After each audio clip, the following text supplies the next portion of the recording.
जय माता दी। आप सभी का हमारे YouTube चैनल पर हार्दिक स्वागत है। आज शीतला अष्टमी के दिन सुने शीतला माता की पौराणिक कथा। चैत्र मास की कृष्ण पक्ष की अष्टमी को शीतला माता का पूजन किया जाता है। शीतला सप्तमी को भोजन बनाकर रख दिया जाता है और दूसरे दिन उसी भोजन को प्रसाद के रूप में खाते हैं। आइए जानते हैं शीतला माता की कहानी। किसी गांव में एक औरत अपनी दो बहुओं के साथ रहती थी। उसकी दोनों बहुओं के एक एक पुत्र था। उसकी बड़ी बहू बहुत लड़ाका और गुस्से वाली तथा सबसे जलन रखने वाली थी, जबकि छोटी बहू बहुत संस्कारी और प्रेम व्यवहार वाली थी।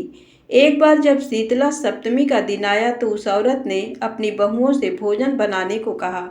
बड़ी बहू ने साफ मना कर दिया। तब उसने छोटी बहू को भोजन बनाने को कहा। छोटी बहू को भोजन तैयार करने में रात हो गई। इतने में उसका बच्चा रोने लगा तो वह भोजन को बीच में ही छोड़कर बच्चे को दूध पिलाने के लिए लेट गई। दिन भर की थकान की वजह से उसको नींद आ गई और चूल्हा जलता ही रह गया।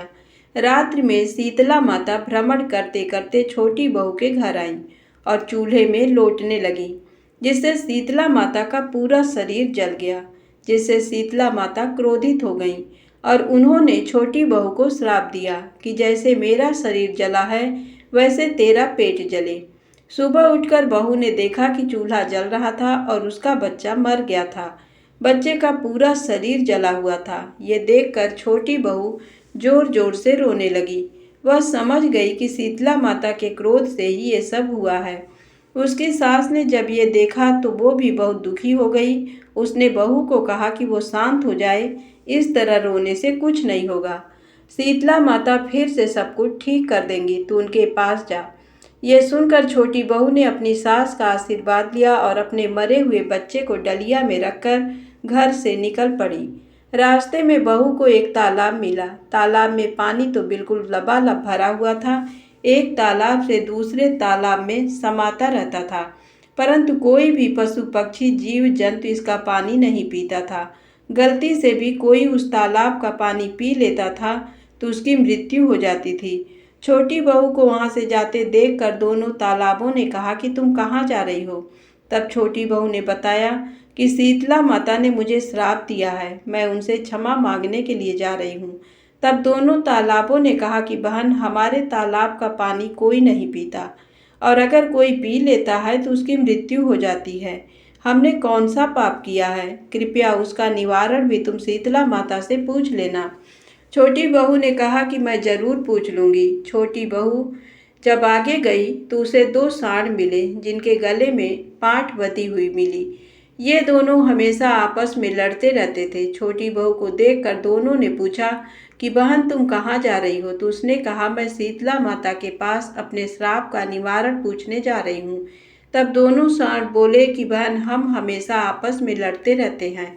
अगर आपको शीतला माता मिल जाएं तो कृपया उनसे हमारे पाप का निवारण भी पूछ लेना। छोटी बहू ने कहा कि मैं आपके पाप का निवारण भी पूछ लूंगी। आगे जाने पर एक बुढ़िया एक बेर की झाड़ के नीचे अपने बिखरे बालों को दोनों हाथों से खुजला रही थी। उसने छोटी बहू को देखते ही कहा कि इधर आ, कहाँ जा रही है और इस टोकरे में क्या है? छोटी बहू ने बुढ़िया को अपना दुखड़ा कष्ट सुनाया, परंतु बुढ़िया ने उसकी बात पर ध्यान नहीं दिया और अपने स्वार्थ की बात करते हुए कहा, अरे बेटी, जरा मेरा सर देख दे, मेरे सर में बहुत जुएं हो गए हैं। बहू ने बुढ़िया की गोद में अपने मरे हुए बच्चे को दे दिया और बुढ़िया के सर से जुएं निकालने लगी। बुढ़िया के सर से जब सारी जुएं निकल गई तो उसकी खुजली मिट गई, तो उसको सर में ठंडक मिल गई। तो उसने बहू को आशीर्वाद दिया कि जैसे मेरा सर ठंडा हो गया है वैसे ही तेरा पेट भी ठंडा हो जाए। उसी समय शीतला माता की कृपा से एक चमत्कार हुआ। बुढ़िया की गोद में पड़ा बच्चा जीवित हो गया। छोटी बहू समझ गई कि वो बुढ़िया शीतला माता ही हैं। छोटी बहू उनसे पैरों में गिरकर क्षमा मांगने लगी।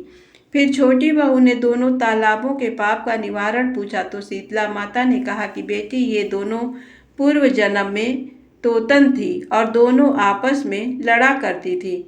उन दोनों ने कभी किसी की मदद नहीं की। अब तो उन दोनों तालाबों का पानी पी लेना, जिससे उनके पापों का निवारण हो जाएगा। उसके बाद छोटी बहू ने दोनों सांडों के श्राप का निवारण पूछा तो शीतला माता ने कहा कि बेटी, ये दोनों पिछले जन्म में देवरानी जेठानी थी। दोनों आपस में बहुत लड़ाई किया करती थी, इसलिए उन्हें इस जन्म में सांड का जन्म मिला है। तो उनके गले से घंटी के पाठ खोल देना, जिससे उनके पापों का नाश हो जाएगा और दोनों मिलजुल कर रहने लगेंगी। छोटी बहू सबके पापों का निवारण पूछ कर खुशी खुशी वापस लौट आई। रास्ते में उसे दोनों सांड मिले। बहू ने उनके गले से घंटी के पाठ खोल दिए और उनका झगड़ना बंद हो गया। वहां से आगे जाने पर उन दोनों तालाब मिले तो छोटी बहू ने दोनों तालाबों का पानी पी लिया, जिससे उनका पानी अमृत के समान मीठा हो गया। फिर छोटी बहू बच्चे को लेकर अपने घर आ गई। उसके बच्चे को जीवित देखकर सास बहुत खुश हो गई, परंतु जेठानी ने अपना मुंह बना लिया। अंदर आकर छोटी बहू ने देखा कि उसका घर अन्न धन से भरा हुआ है। अब जेठानी को ये सब पता चला तो उसने सोचा कि अगले साल मैं भी देवरानी के जैसा ही करूंगी। उसने सब कुछ उसी प्रकार से किया जैसे देवरानी से गलती से हो गया था।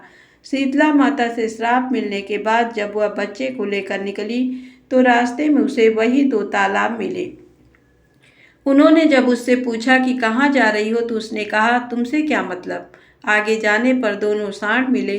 उन्होंने पूछा कि बहन कहाँ जा रही हो तो उसने कहा, देखती नहीं हो मेरा बच्चा मर गया है, मैं शीतला माता के पास इन्हें जीवित कराने के लिए जा रही हूँ।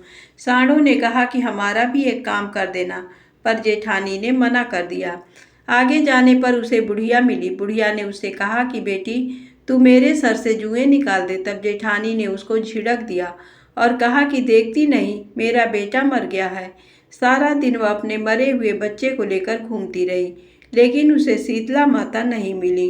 बुढ़िया के रूप में आई हुई शीतला माता को वह पहचान नहीं पाई और अपने बुरे और झगड़ालू स्वभाव की वजह से उसने किसी की मदद भी नहीं की।